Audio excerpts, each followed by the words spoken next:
আজকে আমি এই প্রিন্টারেস্টের ড্রেসটা বানাবো এই ড্রেসটা ইউজ করে। এই ড্রেসটা আমি থ্রিফ্ট শপিংয়ে গিয়ে কিনেছি আর আমার কাছে একদম পারফেক্ট লেগেছে। সবার আগে আমি ড্রেসটার কোন কোন জায়গায় চেরি প্রিন্ট করব সেটা মার্ক করে নিচ্ছি। এরপর কাপড়টার নিচে একটা মোটা কার্ডবোর্ড রেখে দিলাম যেন রং করার সময় পেছনের অংশে রং না লাগে।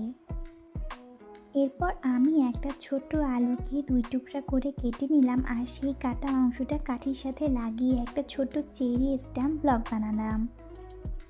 যেহেতু আমি অ্যাক্রিলিক রং ব্যবহার করছি তাই রঙের সাথে একটু মিডিয়াম মিশিয়ে রংটা পাতলা করে নিলাম। অনেকটাই পাতলা করেছি যেন প্রিন্ট করার পর একটা সুন্দর ওয়াটার কালারের মতো সফট ইফেক্ট দেয়।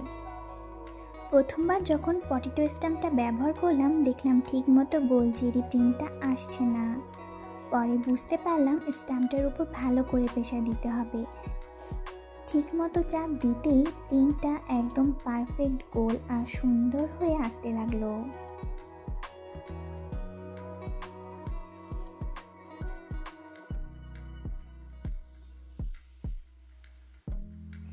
তারপর একে একে চেরিগুলো প্রিন্ট করে ফেললাম আর এটা করতে আমার বেশ অনেকটা সময় লেগে গেল।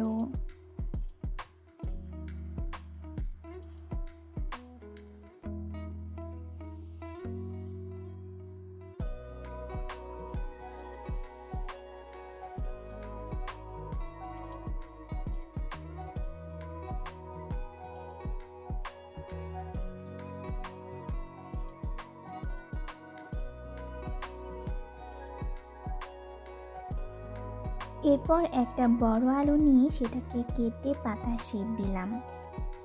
এটা দিয়ে চেরিগুলোর পাশে ছোট পাতার প্রিন্ট করব। ডিজাইনটা আরও সুন্দর দেখাবে তখন।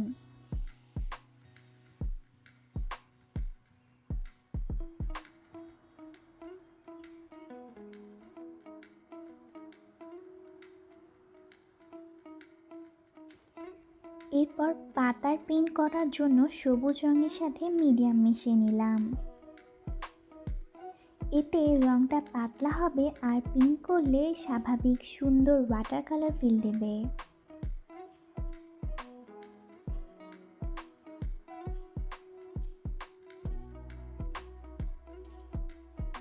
ডালগুলো আমি তুলির সাহায্যে করেছি আর পাতাগুলো স্ট্যাম্প দিয়ে করেছি।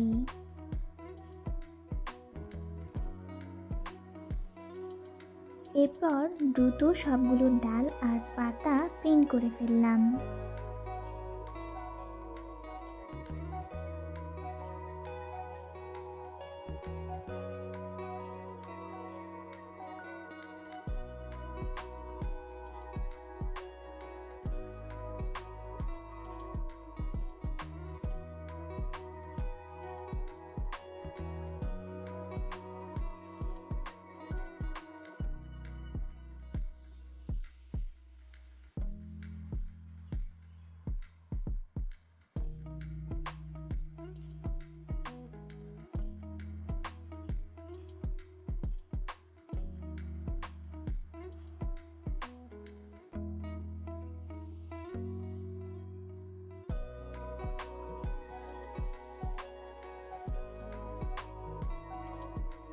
সামনের পাশটা সম্পূর্ণ করার পর দেখলাম পিছনের পাশে কিছু দাগ লেগে গেছে। যদিও আমি চাইনি পিছনে প্রিন্ট হোক তবুও ঠিকমতো সম্পূর্ণ করতে সেটা করাই লাগলো।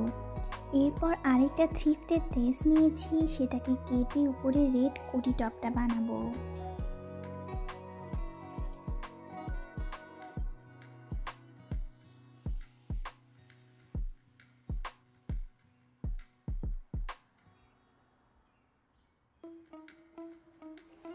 এরপর কাটা অংশটা আমি হাত দিয়ে সেলাই করে নিয়েছি।